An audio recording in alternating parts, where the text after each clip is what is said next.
नमस्कार दोस्तों, स्वागत है आपका एक और जबरदस्त क्रिकेट अपडेट में, जहां आज हम बात करेंगे मैनचेस्टर टेस्ट के पहले दिन की, जिसने हर भारतीय फैन के चेहरे पर मुस्कान ला दी है। जी हां मित्रों, भारत और इंग्लैंड के बीच चौथे टेस्ट का पहला दिन कुछ ऐसा रहा कि जिसने देखा वही बोल पड़ा। क्या कोहराम मचाया है यशस्वी, राहुल के बाद साई सुदर्शन और पंत ने। दोस्तों, मैनचेस्टर की पिच पर जब आज का खेल शुरू हुआ तो शायद ही किसी को अंदाजा था कि भारतीय बल्लेबाज इस कदर हावी हो जाएंगे। इंग्लैंड के कप्तान बेन स्टोक्स ने टॉस जीतकर पहले गेंदबाजी चुनी, शायद ये सोचकर कि सुबह के सेशन में तेज गेंदबाजों को कुछ स्विंग मिल जाएगी। लेकिन यशस्वी जायसवाल और केएल राहुल ने तो जैसे इस फैसले को चैलेंज मान लिया हो। ओपनिंग जोड़ी के रूप में उतरे यशस्वी और राहुल ने एकदम बिंदास अंदाज में खेल की शुरुआत की। यशस्वी ने पहली ही ओवर में चौका झड़कर साफ कर दिया कि वो मूड में हैं। वहीं राहुल का तेवर भी कुछ कम नहीं था। दोनों ने शुरुआती ओवरों में सतर्कता के साथ शुरुआत की, लेकिन जैसे जैसे गेंद पुरानी होती गई, इन दोनों ने रफ्तार पकड़ ली। हर ओवर में या तो चौका या रन की बरसात, कुछ ऐसा नजारा था मैनचेस्टर के मैदान पर। देखते ही देखते बिना किसी विकेट के नुकसान के टीम इंडिया ने 70 रनों का आंकड़ा पार कर लिया। बेन स्टोक्स खुद गेंद थाम कर आए, लेकिन यशस्वी ने उन्हें ऐसी बाउंड्री मारी कि स्टोक्स कुछ देर तक सोच में डूबे रह गए। लंच से पहले तक भारत की स्थिति बेहद मजबूत हो चुकी थी। पहले सेशन के खत्म होते होते स्कोर था 78 रन बिना किसी नुकसान के। यशस्वी और राहुल की जोड़ी ने इंग्लैंड के गेंदबाजों की एक न सुनी, लेकिन लंच के बाद मैच में हल्का सा मोड़ आया। जैसे ही नई शुरुआत हुई, क्रिस वॉक्स ने एक शानदार डिलीवरी फेंकी और केएल राहुल को जैक क्रॉली के हाथों कैच आउट करवाया। राहुल ने 46 रनों की उम्दा पारी खेली, जिसमें 4 शानदार चौके शामिल थे। राहुल के आउट होने के बाद क्रीज पर आए युवा बल्लेबाज साई सुदर्शन और यशस्वी का जोश अब और भी बढ़ चुका था। चौथे टेस्ट के इस अहम मुकाबले में जायसवाल ने 34वें ओवर में 1 रन लेकर अपना अर्धशतक पूरा किया। यह उनके टेस्ट करियर का 12वां अर्धशतक था। उनका बैट लहराना, आंखों में आत्मविश्वास और चेहरे पर वो खास मुस्कान, सब कुछ बता रहा था कि आज उनका दिन है। भारत का स्कोर एक विकेट पर 120 रन के पार पहुंच चुका था। यशस्वी 58 रन बनाकर नाबाद थे और साई सुदर्शन उनका भरपूर साथ निभा रहे थे। दोस्तों, जिस अंदाज में भारतीय टीम की बल्लेबाजी चल रही है, उसे देखकर यही लग रहा है कि भारत आज ही 300 रनों के पार पहुंच सकता है।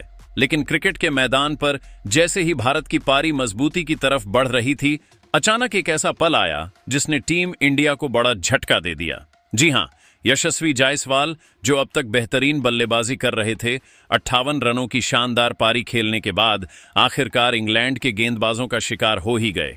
उनका विकेट गिरना किसी झटके से कम नहीं था, क्योंकि वह एक छोर को मजबूती से थामे हुए थे और तेजी से टीम को मजबूत स्कोर की तरफ ले जा रहे थे। यशस्वी के आउट होने के बाद मैदान पर उतरे साई सुदर्शन और उनके साथ दूसरे छोर पर मौजूद थे ऋषभ पंत। अब इन दोनों पर भारत की पारी को संभालने की जिम्मेदारी थी। सबसे बड़ी बात यह थी कि करुण नायर जैसे अनुभवी खिलाड़ी को बाहर करके साई सुदर्शन को इस मुकाबले में मौका दिया गया था। तो जाहिर था कि सबकी नजरें अब साई पर थीं। क्या वो इस मौके को भुना पाएंगे? शुरुआती गेंदों में साई ने दिखाया कि उनमें आत्मविश्वास की कोई कमी नहीं है। उन्होंने खुद को सेट करने में जल्दबाजी नहीं दिखाई और हर गेंद को ध्यान से देखा। वहीं दूसरी ओर ऋषभ पंत अपने पुराने अंदाज में नजर आ रहे थे, आक्रामक लेकिन समझदारी के साथ। दोनों बल्लेबाजों ने मिलकर इंग्लैंड के गेंदबाजों को थका दिया, कभी सिंगल, कभी डबल और जरूरत पड़ने पर करारा चौका। इन दोनों की साझेदारी ने भारतीय ड्रेसिंग रूम में एक बार फिर उम्मीद की लौ जला दी। एक एक रन के लिए दोनों बल्लेबाजों की दौड़, उनके बीच की समझ और शॉट सिलेक्शन देखकर यह साफ हो गया था कि भारत की टीम अभी हार मानने के मूड में बिल्कुल नहीं है। फिर एक ऐसा पल आया जिसने भारतीय फैंस के चेहरे पर मुस्कान ला दी। साई सुदर्शन ने टेस्ट क्रिकेट करियर का अपना पहला अर्धशतक पूरा कर लिया। साई का यह अर्धशतक सिर्फ स्कोरबोर्ड पर एक संख्या नहीं था, बल्कि वो उन आलोचकों को भी जवाब था जो करुण नायर को टीम से बाहर किए जाने पर सवाल उठा रहे थे। साई के बाद अब पंत की बारी थी। ऋषभ पंत भी अर्धशतक की तरफ तेजी से बढ़ रहे थे। उनके कुछ कवर ड्राइव और पुल शॉट्स ने बता दिया कि वो पूरी लय में आ चुके हैं।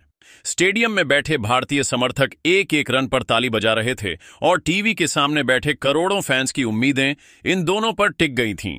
धीरे धीरे भारत का स्कोर 3 विकेट के नुकसान पर 230 रनों तक पहुंच चुका था, यानी अब भारत मैच पर पकड़ बनाता नजर आने लगा था।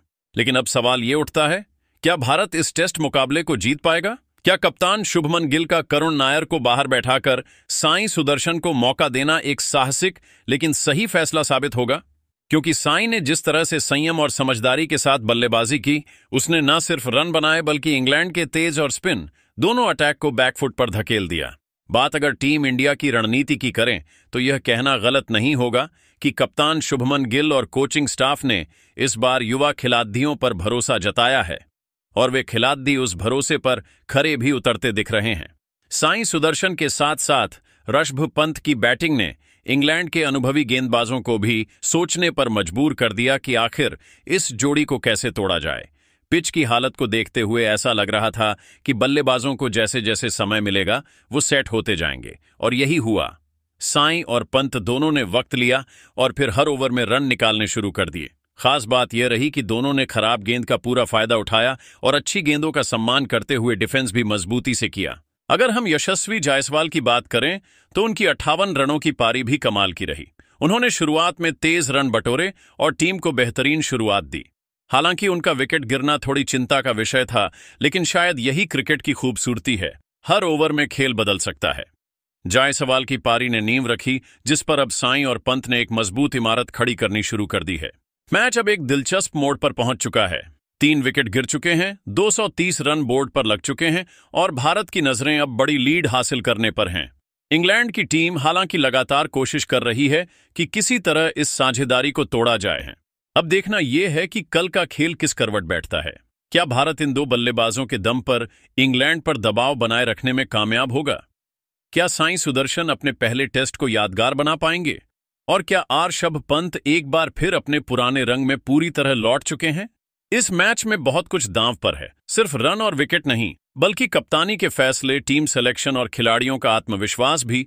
और ऐसे में फैंस की जिम्मेदारी भी बनती है कि वे खिलाड़ियों के फैसलों को जल्दबाजी में जज ना करें, बल्कि प्रदर्शन को देखें और सपोर्ट करें। तो दोस्तों, आपकी क्या राय है? क्या भारत इस टेस्ट मुकाबले को जीतने में सफल होगा? क्या करुण नायर को बाहर बैठाकर साई सुदर्शन को मौका देना शुभमन गिल का एक साहसिक लेकिन सही निर्णय था? और क्या ऋषभ पंत की वापसी टीम इंडिया के लिए एक वरदान साबित हो सकती है? अपनी राय हमें कमेंट में जरूर बताइए। हम मिलेंगे आपसे अगले वीडियो में एक और रोमांचक अपडेट के साथ। तब तक के लिए जय हिंद, जय भारत, वंदे मातरम।